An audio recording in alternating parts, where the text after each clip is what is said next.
जानकारी दे दें, जहां सूत्रों के मुताबिक इस बार सीट शेयरिंग में कुछ बदलाव संभव बताया जा रहा है। इस बार इंडिया गठबंधन में वामदल भी शामिल हो सकते हैं। 2019 में विधानसभा चुनाव में जेएमएम को 43, कांग्रेस को 31 और साथ में राजद को 7 सीटें मिली थी। बड़ी और अहम जानकारी, जीत के समीकरण पर मंथन के बाद ही सीट शेयरिंग का होगा फैसला। बड़ी और अहम जानकारी देते जहां इस बार कांग्रेस राजद के कोटे में कुछ कटौती हो सकती है। सूत्रों के हवाले से बड़ी खबर, इस बार रांची को अपने खाते में रख सकता है जेएमएम। बड़ी और अहम जानकारी देते जहां बताते चले कि विजयदशमी के बाद इंडिया गठबंधन करेगी सीट शेयरिंग को लेकर बैठक।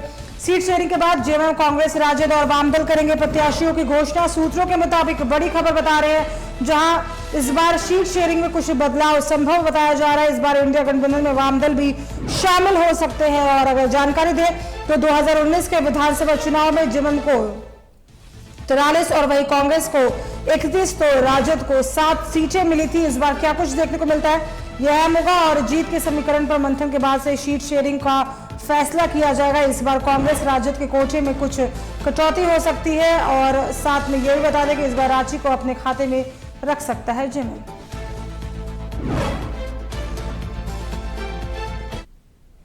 और इसी पे अधिक जानकारी के साथ हमारी सहयोगी आरती हमारे साथ फोन लाइन पे जुड़ चुकी है। आरती, देखिए, विजयदशमी के बाद इंडिया गठबंधन सीट शेयरिंग को लेकर बैठक कर सकता है और कई अहम प्रत्याशियों की घोषणा भी की जा सकती है। क्या कुछ पूरी अहम जानकारी?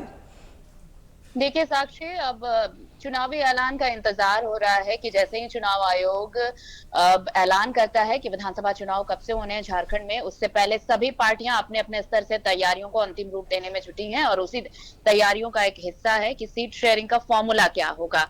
इंडिया गठबंधन अपनी तरफ से तैयारियों में लगी और इस बार जो समीकरण नजर आ रहे हैं उसके हिसाब से ऐसा लग रहा है कि जेएमएम कांग्रेस और आरजेडी के खाते की सीटों में कटौती कर सकता है। जेएमएम अपने पास ज्यादा सीटें रख सकता है और जो अब तक कह रहे हैं वो ये हैं कि वामदल, चूंकि पिछले बार नहीं था, वामदल भी इस बार शामिल हो रहा है इंडिया गठबंधन में, तो शायद सीटों में कटौती हो। और सबसे बड़ी बात कि रांची सीट जेएमएम खुद रखना चाहता है। और जिस तरह से अब सीट शेयरिंग को लेकर चर्चा होने की बात है, विजयादशमी के बाद इंडिया गठबंधन की बड़ी बैठक होने वाली है सीट शेयरिंग को लेकर और ये कहा जा रहा है कि सिर्फ जेएमएम की तरफ से ये क्लियर कट मैसेज दिया गया है कि सिर्फ सीट देने की नहीं, जीत सुनिश्चित करने की बात होगी। यानी कि अगर आपके खाते में सीट जा रही है तो सिर्फ इसलिए नहीं कि आपके कोटे की है इसलिए जा रही है। अगर आपके कोटे में सीट है तो आप कितना % जीत सुनिश्चित कर रहे हैं ये भी जरूरी होगा।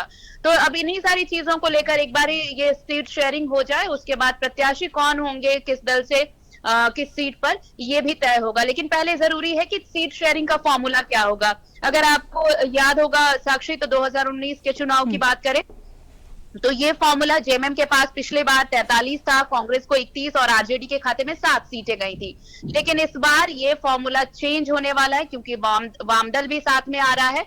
तो किसके खाते की में कितनी कटौती होगी और क्या सीटें किसको जाती है, सबसे अहम पड़ाव तो यही होगा प्रत्याशियों के ऐलान से पहले। तो इसलिए जैसे ही विजयादशमी खत्म होगी उसके बाद बड़ी बैठक, अहम बैठक इंडिया गठबंधन की, जिसमें सीट शेयरिंग को लेकर फैसला लिया जाएगा और उसके बाद प्रत्याशियों के नाम का ऐलान होगा। साक्षी जी, तमाम अहम जानकारी के लिए बहुत बहुत धन्यवाद आपका आरती। आपसे अपडेट्स लेते रहेंगे, खबरों पे बने रहेगा। बड़ी खबर दिखा रहे थे जहां बताते चले कि विजयदशमी के बाद इंडिया गठबंधन सीट शेयरिंग को लेकर अहम बैठक करेगी, जिसमें क्या कुछ फॉर्मूला निकलकर सामने आता है वो देखना होगा।